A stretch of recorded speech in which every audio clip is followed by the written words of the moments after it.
इस मुकम्मल तज्ज़िये में खुश आमदीद। आज हम मिलकर एक निहायत दिलचस्प और मालूमाती सफ़र पर निकलने वाले हैं। बात शुरू होगी आलमी सतह पर मची हुई अस्करी खलबली से और फिर आहिस्ता आहिस्ता हम आएंगे अपने मुल्क की दाखिली हालात की तरफ।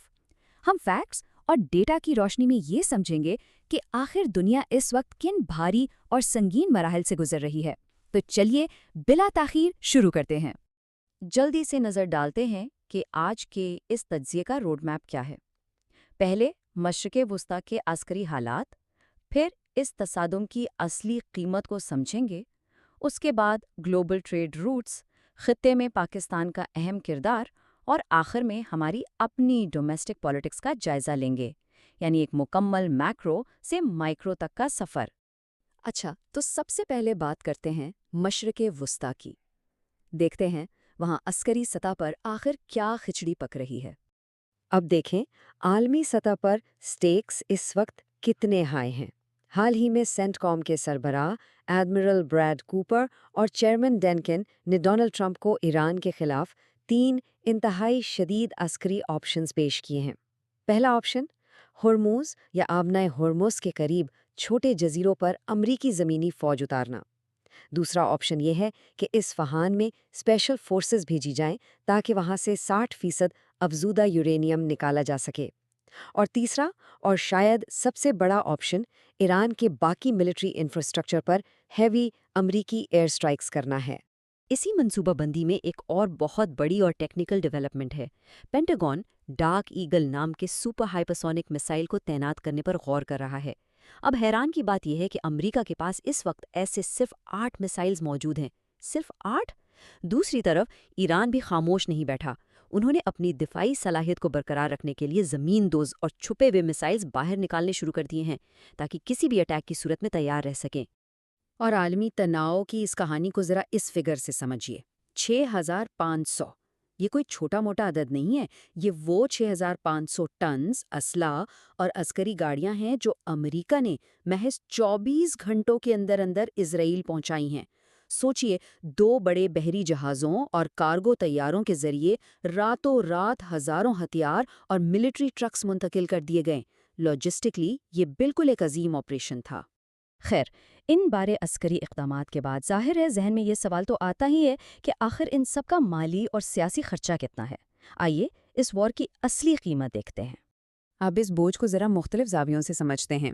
शुरू में पेंटागन ने अंदाज़ा लगाया था कि सबका खर्चा $25 अरब आएगा, लेकिन इसमें तबाह होने वाले सामान का जिक्र ही नहीं था। जब एदादो शुमार रिवाइज हुए तो हकीकत सामने आई कि असली खर्चा तो $50 अरब है, जिसमें $30 मिलियन वाले उन MQ-24 ड्रोन्स का नुकसान भी शामिल है। लेकिन ज़रा ठहरिए, ईरानी वज़ीर ख़ारजा के मुताबिक ये टोटल कॉस्ट $100 अरब तक जाती है, क्योंकि उन्होंने इसमें आम अमेरिकी टैक्स पेयर पर पड़ने वाले महंगाई के असरात को भी काउंट किया है। माली बोझ अपनी जगह, मगर इसमें जो कानूनी दाव पेच खेले गए वो भी काफ़ी दिलचस्प हैं।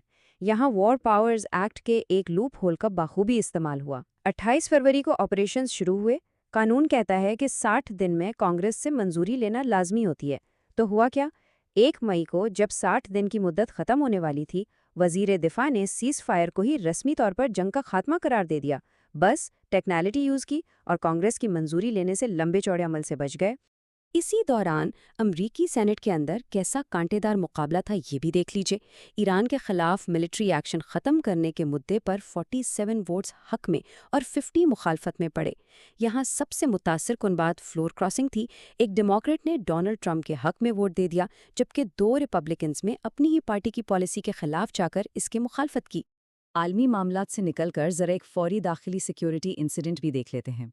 हाल ही में एक सीसीटीवी फुटेज सामने आई है जहां कोल एलन नाम का एक शख्स डोनाल्ड ट्रंप और जेडी वैंस के इवेंट से ठीक पहले वहां रेकी कर रहा था और उसने एक सिक्योरिटी गार्ड पर हमला भी किया।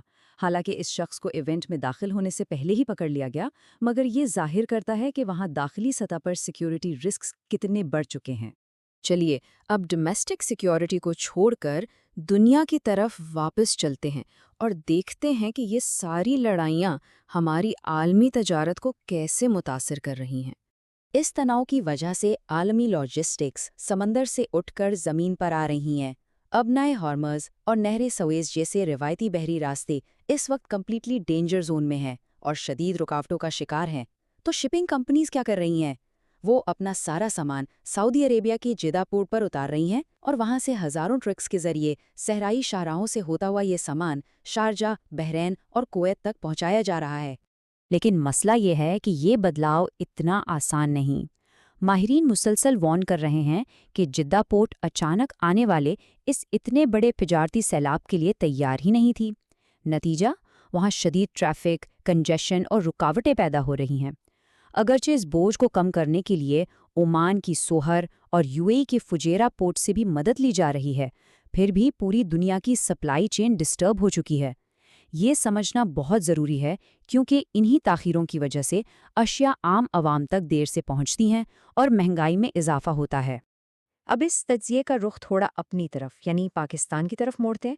اس عالمی آگ اور تناؤ کے بیچ ہمارا سفارتی اور اقتصادی کردار آخر ہے کیا؟ آئیے اسے سمجھتے ہیں۔ یہ واقعی ایک بہت بڑی اور اہم ڈیولپمنٹ ہے۔ عالمی سفارتی منظرنامے پر پاکستان اس وقت ایک نہایت مرکزی کردار ادا کر رہا ہے۔ ایرانی وزارت خارجہ کے ترجمان اسماعیل بغائی نے خود اس بات کی تصدیق کی ہے کہ پاکستان آفیشلی امریکہ اور ایران کے درمیان ثالث یعنی ایک آفیشل میڈیٹر کا کردار ادا کر رہا ہے۔ حالانکہ بہت سے اور ممالک اس عمل میں شامل ہونا چاہتے تھے، لیکن ایسے سنگین تصادم میں پاکستان کو ایز اے میڈیٹر چنا جانا سفارتی لحاظ سے بہت معنی رکھتا ہے۔ اور ہمارا اثر و رسوخ صرف کاغذاتوں یا باتوں تک محدود نہیں۔ 5,11,000، جی ہاں، 5,11,000 یہ ان ڈیزل بیرلز کی تعداد ہے جو کویت سے لوڈ ہوئے اور پاکستانی آئل ٹینکر خیرپور کے ذریعے ایبنائے ہارمز سے باحفاظت گزرے۔ سوچنے کی بات ہے کہ جہاں باقی ممالک کے بحری جہازوں کو شدید پریشانی اور خطرات کا سامنا ہے، وہیں پاکستانی جہاز تہران کی منظوری کے ساتھ اپنا تجارتی سفر آرام سے جاری رکھے ہوئے ہیں۔ اور یہ اس بات کی پرفیکٹ ایگزامپل ہے کہ چاہے ارد گرد کے حالات کتنے ہی پیچیدہ کیوں نہ ہوں، پاکستان اپنی ریجنل کنیکٹیوٹی کو بہت اچھے سے مینج کر رہا ہے۔ تقریباً 60 دن کے وقفے کے بعد پاکستان اور ایران کے درمیان مہان ایئر کے ذریعے کمرشل فلائٹس رسمی طور پر پھر سے شروع ہو چکی ہیں۔ یہ ان تناؤ بھرے حالات کے درمیان ملکی مفادات کو محفوظ رکھنے کا ایک بہترین ثبوت ہے۔ آئیے جی اب آتے ہیں اس تجزیے کے آخری حصے کی طرف، عالمی معاملات سے واپس اپنے پاکستان کی طرف، اور دیکھتے ہیں ہماری اپنی داخلی سیاسی اتھل پتھل کا حال۔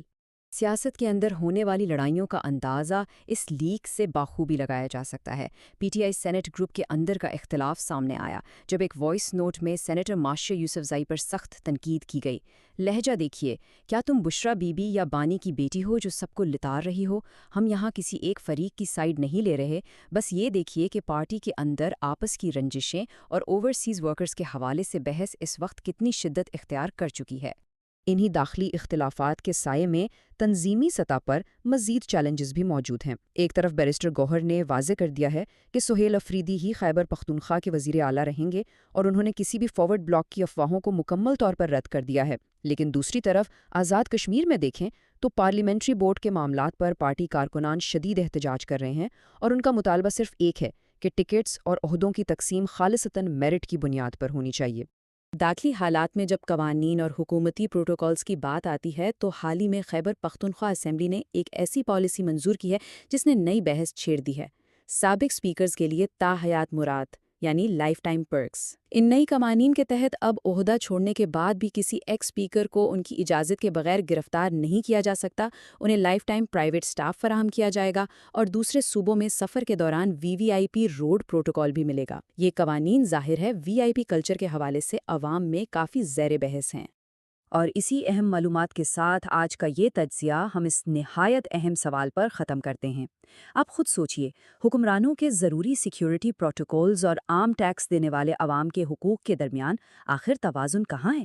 کیا کسی کا عہدہ ختم ہونے کے بعد بھی عوامی ٹیکس کے پیسوں سے تاحیات وی آئی پی پروٹوکولز فراہم کرنا عام عوام کے مفاد میں بہتر ہے؟